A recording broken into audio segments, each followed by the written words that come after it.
Hi, beautiful people. Welcome to the Fort Salem Library, where we read you your fanfiction. So sit down or don't, relax or don't, and enjoy these stories in a way you have not before.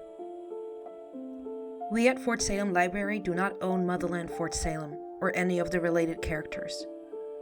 The Motherland Fort Salem series is created by Elliot Lawrence and owned by Freeform.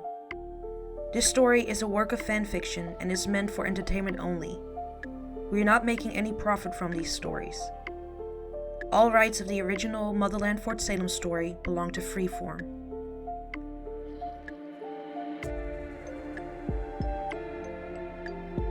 We also do not own Until Morning or any of its original characters and storylines.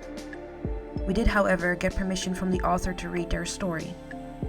This story was created and written by JordanUnbroken, and you can find the link on our show notes.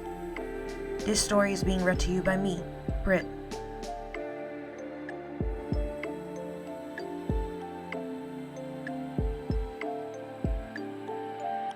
Until Morning, Chapter 4. Riel woke up to Tally shaking her shoulder. "Hey, brought you breakfast. Thought you may be sick of hospital food." Tally pulled the rolling bed tray over her lap and started pulling out takeout boxes from a bag. Pancakes, mushroom omelet, seasoned potatoes, and a fruit salad. Tally's chipper attitude was infectious. "How many of me eating?" Riel smiled as she sat up. "You're healing and need to build up your strength. Your legs are going to look like toothpicks when you get out of the casts." Tally handed her a bottle of orange juice. "Tal?" Riel held the juice in her non-casted hand and shook the casted one in the air. "Sorry. You've been looking less like death. I forget that you still can't do some things." Tally took the bottle back from her, cracked it open, and set it on the tray.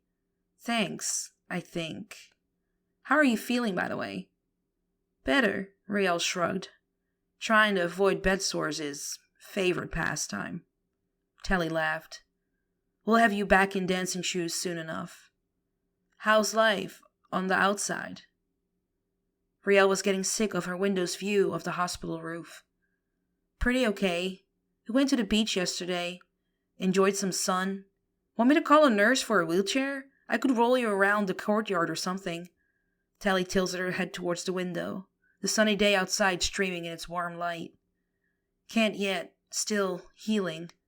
Gotta stay put." Tally hissed a breath. "Damn, I'm sorry. I wish I could do more." "Doing plenty," Riel corrected.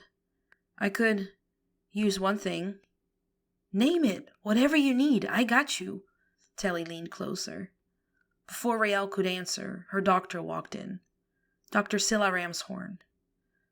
The first time they met wasn't exactly under the best circumstances. They actually never really met at all. Riel was 15 and sat on the defendant's side of the courtroom. Riel saw the young woman sitting in the back row on the side of the prosecution. Riel had asked her father who the girl was, and he explained that the people who died left behind a daughter, maybe a year or two older than she was. Riel's stomach sank. Tally sat on her other side with Mrs. Craven, both there for moral support for Riel's family. Riel had pulled Tally's hand into her lap and turned back around to face the front of the court.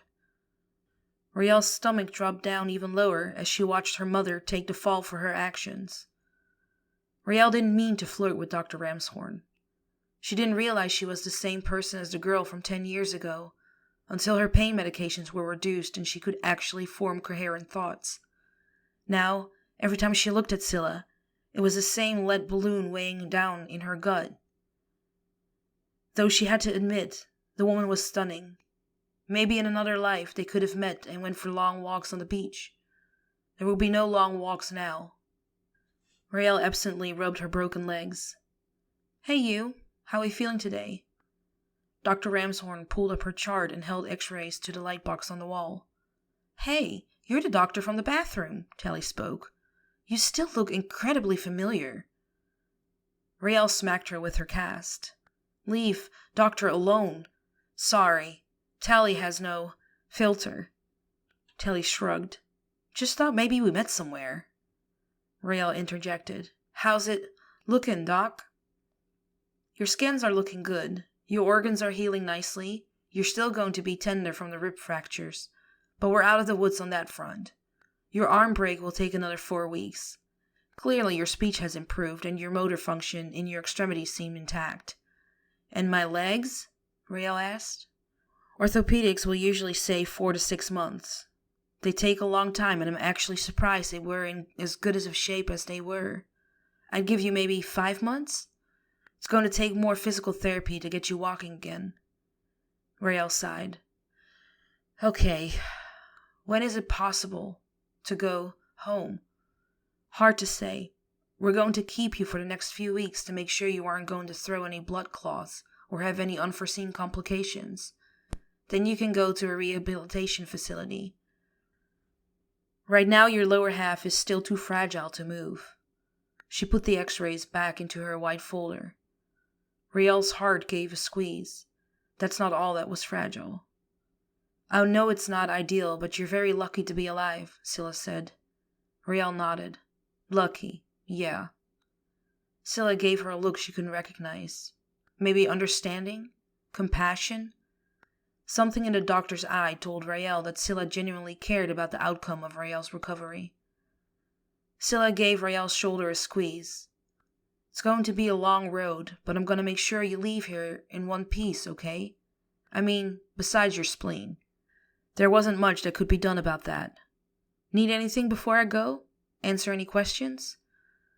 Rael shook her head. I know where to find you. Scylla smiled. Okay, well, you guys have a good day. The doctor quickly left the room, Rael and Tally's gaze following her out. Okay, seriously, we know her from somewhere, right? It's driving me crazy. Tally jutted a thumb towards the door. I killed her parents, Tal, Rael spoke, her voice more clear and sure than it had been since the accident. Rael's eyes stared into Tally's. Fuck. Tally covered her mouth with a hand. There was silence as Tally's eyes darted from Rael to the door Scylla just walked through. Tally's voice was tentative when she finally spoke. So, what did you want me to bring you? A family photo? I can't go another month with her and not tell her. Rael thought maybe it was a selfish act. Clearly the doctor didn't know she was different from any other patient. Are you sure that's a good idea? Tally spoke. Don't know, but I've been living with this for over 10 years, Tal. I have to make things right. I almost died. Maybe I survived for a reason? Tally's face looked pale and her mouth opened and closed a few times, clearly unsure of what to say. It's your life, Ray. I'm just not sure it's going to go how you expect. Rael nodded slowly. I don't expect her to forgive me. She deserves to know the truth. Tally looked at the half-eaten food. This is a lot to handle over breakfast, she sighed and leaned back into her chair.